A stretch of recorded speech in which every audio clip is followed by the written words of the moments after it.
Okay. So good day, everyone. This day Google lecture is for the application of definite integrals. Okay, so sa definite integrals, dito sa topic na to, pwede natin siyang mahati sa tatlo. So i-observe natin ang paggamit ng vertical subdivisions as well as horizontal subdivisions at saka naman kung pwede ma-apply both. Okay? So bago tayo magpunta doon, alamin natin kung ano ba yung meron sa topic na 'to. So, application of definite integrals, area of region pala, salin natin.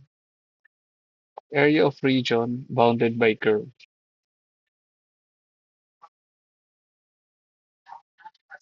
by curves. Okay? So, specifically, ano nga, area of region bounded by curves. So, magbigay tayo ng example. So, meron tayong curve na given as our first example, curve y is equals to a function of x. Okay? So, kahit anong ano lang naman 'to, for notations. Pero hindi ito talaga yung exact na equation para sa curve na 'to. So, sa area of region bounded by curves, pwede siyang mahati into two. Ito yung tinatawag nating upper curve kasi nasa taas. Next, meron diyang lower curve. Y is equals to. So, another function. Kaya ginamit natin g of x naman. Okay? So, by the topic itself, area of region bounded by curves. So, alin yung area na yan? Ito yung nabuo nating yung nasa gitna na shape, kung anong klaseng shape to. Pero, definite integrals, meron tayong upper and lower limit. So, given naman siya. So, sabihin ko na yung limit sa left side hanggang dito lang. And yung limit sa right side, gusto ko hanggang dito lang. So, we use limits A and B, 'di ba? Pag tayo nag-integrate A to from A to B, function of x, 'di ba ganun? So, ito yung pinaka-visualization niya. So, yung area of region bounded by curves, ito na yung hahanapin natin. Okay? So, paano natin siya hahanapin kung dalawa na yung ah, dalawa yung equation natin or dalawa yung y function natin. Tapos 'di ba ang ating ano naman is under the curve lang ng mga una. So, gawa ulit ako ng isa pa. So, meron tayong curve. Ito yung left side and ah, upper and lower limits. Ito lang yung kinukuha natin. Okay? Kunwari may isa pang curve dito. Let's say, and yung limits nila, di ba? Yun pa lang yung alam natin na isang given function, tapos kukunin natin yung curve niya. Ay, kukunin natin yung area niya. Pero ngayon nga is, yung nabuo nating region bounded by the curves, yun na yung kinukuha natin. Okay? And yung pinaka-introduction natin din nung una, nung huli is sa pag-solve ng definite integrals, let's use definite shapes na alam natin yung pagkuha ng area. So, we use, again, rectangle dito. Gawa ko ng mga rectangles. Diba? Okay. Wait lang. Hayaan nyo muna mag-drawing dito. So, pag nakagawa tayo ng maraming rectangles, kukunin natin yung area ng bawat isa, makukuha natin. Di ba? Pero again, mayroong mga lampasan dyan. So, hindi natin may measure. So, papaliitin natin na papaliitin yung size ng rectangle natin para mas maging accurate or we use infinitesimally small area of rectangles para ma-fill out natin yung curves. Okay, pero hindi yun yung pinaka-step sa pag-solve ng ah, ditong sa area of region bounded by curves. Pero i-define din natin, let's say ang pinapakuha lang ay isang region or isang parte lang. Kunwari ito lang. So, pwede naman niyang isa-isahin niya. And yung pagkuha nun, we have a formula, siyempre. So, kung rectangle siya, paano tayo kumuha ng area ng rectangle? So, length times width. So, dito, pwedeng height times width. So, yung height natin ay makukuha natin depende. Ipapag-minus lang natin yung value ng ating upper function sa ating lower function para masabi na etong region na 'to or yung height ng gusto natin makuha yung, mina-minus natin or binabawas natin. So, ang height daw natin is ipinagma-minus lang yung pinaka, nakuhang area, region nung bawat function. And yung width, ano lang naman 'to, from point A to point B. So, change in position lang, delta x lang, okey? Yun lang naman siya. Pero hindi naman 'to gano'n ka-importante in a way, ano lang 'to, kumbaga for a more specific sa pagkuha ng, rectangles nga sa loob ng, curve. Pero nga hindi naman nga ito yung, accurate or hindi ito yung accurate, pero puwede namang pahanapin. Kunwari meron lang lumabas na problem, okey? So, sa pagkuha ng isang region, so let's say kukuhanin din 'to, eh, di pagsasama-samahin na lang yung bawat region ng rectangle, 'di ba?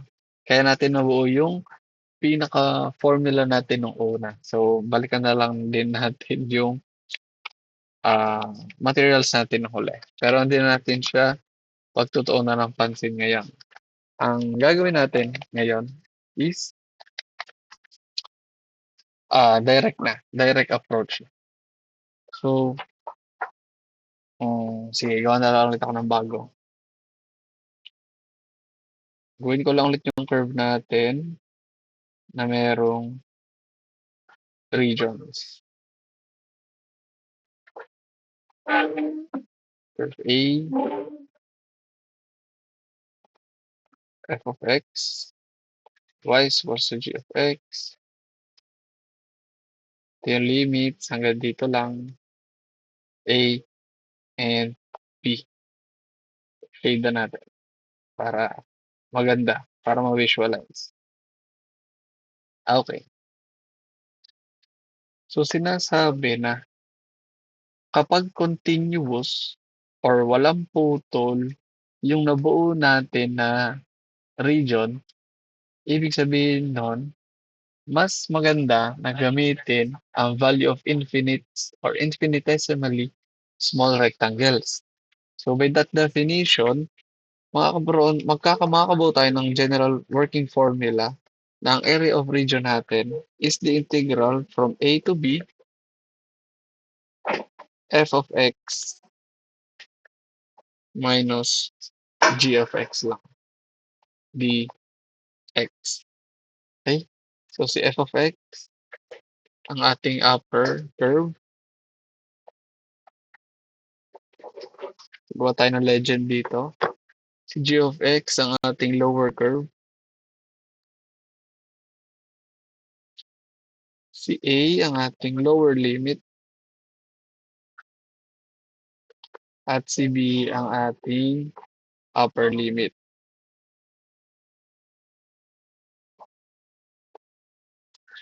Okay? So, yan. Kumbaga, kung papahanapin to sa atin, ito lang yung pinaka-formula natin. Ganito lang. A function of x minus a function of g. Tapos, meron tayong limits a and b. So, definite integrals to. After ma-integrate, apply ang values ni a and b. 'di ba? And yung ating pag-substitute is B minus A. Okay, baka mabaliktad. Okay, yan.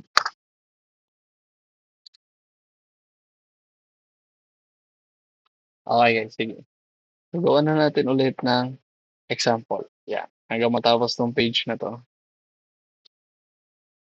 So, ito yung pinapahanap sa atin ngayon. Find the area of region enclosed by the parabola y is equals to 2 minus x squared and the line y minus negative x. Okay? So, ano muna natin? I, i-graph muna natin yung curves natin na pinapahanap. So, yung y, 2 minus x squared, ganito itsura niya. Ayan. And yung line, negative x naman is, wait lang, ayusin natin. Unahin ko pala yung line. Madali siya eh. Para dyan papasok si parabola. Yan. So find the area of region enclosed by the parabola and the line y is equals to negative x. So ibig sabihin, ito daw yung na-enclose nating region. Ito yung hanapin natin ng area. And ano yung formula natin kanina lang? Alamin din muna natin pala yung itsura ng ating region.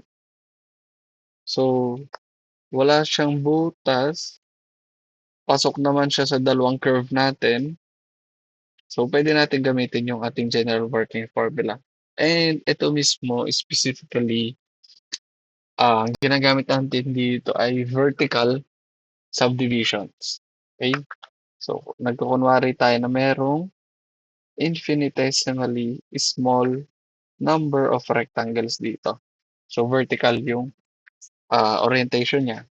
So, ano ating pinaka-formula? So, we have the area of region and ayun pala, kulang pala ako ng limits. So, yung limits nito based sa graph, this would be -1 at this point and 2. 2, -2. Ito naman ay -1, 0. Okay? So, we're looking at vertical subdivisions. So, definitely we'll be using vertical boundaries. So, dito natapos yung area of region at saka dito. Okay? From -1 to 2. Okay? So, mahalaga na intindihin muna natin yung ating region na nabuo bago tayo mag-proceed sa pagsulat sa formula. Okay, hindi lang, meron tayong example para doon. Pero dito muna is defined muna. So, from -1 to 2, ano na yung magiging ano natin? So, ito ating f of x. So, ito mabubuo nating formula. F of x minus g of x dx. Dapat pala diniretso ko na. Diretso na natin. So, we have 2 minus x squared minus x dx. Diba? Masundan. Yun lang naman yung formula natin. Sulat na rin. We have integral from a to b f of x minus g of x dx. And bakit ba nilalagyan ng absolute value? Kasi wala naman tayong negative na area. So, ayaw natin mag-negative ang value ng area natin. Kaya, meron talaga diyang notation na dapat absolute na naka-absolute value. Okay? So, ito lang yung ating i-integrate. 2 minus x squared minus x. 1, 2. So, pwede naman pagsamahin yan. We can directly, okay, correction. Minus negative x nga pala to. Okay, hindi siya negative x lang. Kasi meron tayong notation minus dito. So, ayusin muna natin yung ano nila, power nila. So, 2 minus x squared, ito ay plus dx. Okay? And kung ito lang yung given, we can directly solve for definite integral na approach. So, we have the integral from -1 to 2. This would be, the integral would be, sige, diretso na natin. The integral would be 2x minus x cubed over 3 plus x squared over 2 at yung ating upper and lower limit. Tapos saka natin i-apply na 2 minus 1, di ba? So 2 times 2 minus 2 cubed over 3 plus 2 squared over 2 minus na naka-negative 1. So 2 times -1 minus -1 cubed over 3 plus -1 squared over 2. And kung ano lumabas dyan, yan ang ating value ng area of region natin. So, ano kaya lalabas dyan? Kaya na ba yung mental to?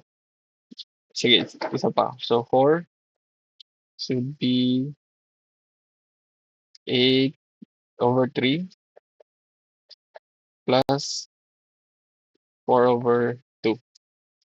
Pwede naman 2. Kay bala. Pero inaano lang natin. So, negative muna. So, we have -2. Ito ay negative, negative. So, positive 1/3 na. Ito ay plus 1/2. And ano ulit to? Algebra na to. Pagsasama-samahin lang. Wait lang, naubusan na ako ng space. Liitan ko na lang guys. So, ayusin muna natin yung mga power. And saan ba maisulat? Dito na lang sa gilid. Hindi, dito muna. So, 4 plus 2 minus 8 over 3 plus 2 minus 1/3 minus 1/2. At pagsama-sama natin lahat yan, anong LCD natin? 6 na lang. So, 6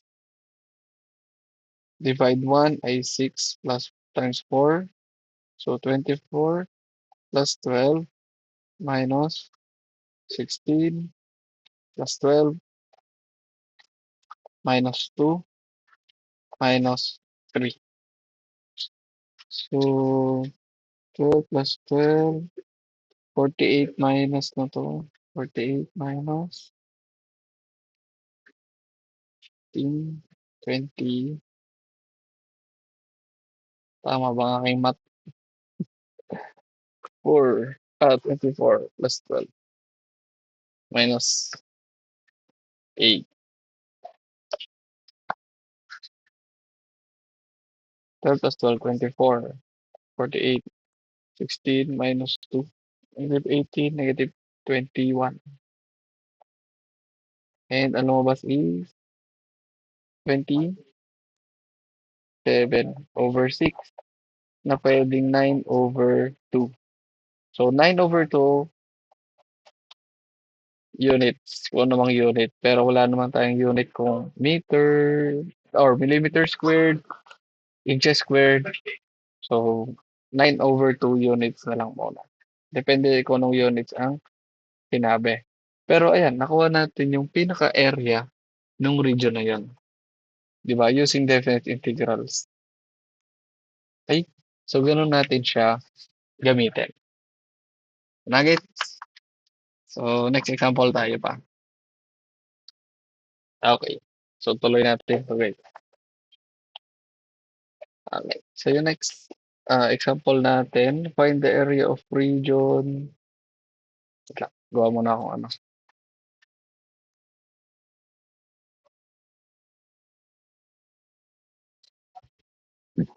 Excuse me. Find the area of region bounded by the curve.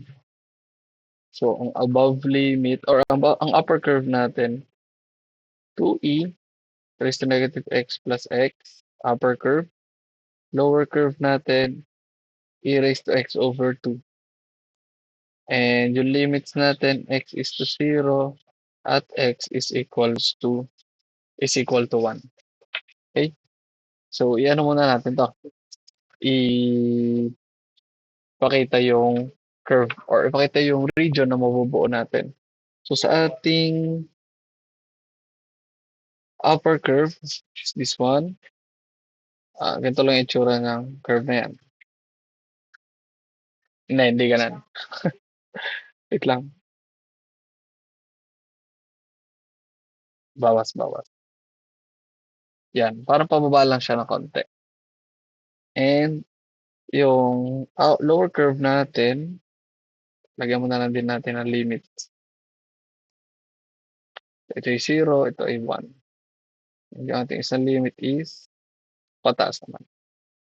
So yung region na buo natin is this part. Okay? So meron ba siyang butas? Meron ba siyang discontinuity? Wala. Pasok siya sa upper and lower curve as well as sa upper and lower limit naman. So directly, we can use the formula na meron tayo. So anong formula natin dito? Integral from 0 to 1 to e raised to negative x plus x minus e raised to x over 2. Okay, so yan ang ating integral. So wala naman masyadong kailangan i-simplify dito. We can directly integrate. So ano integral ni 2e raised to negative x?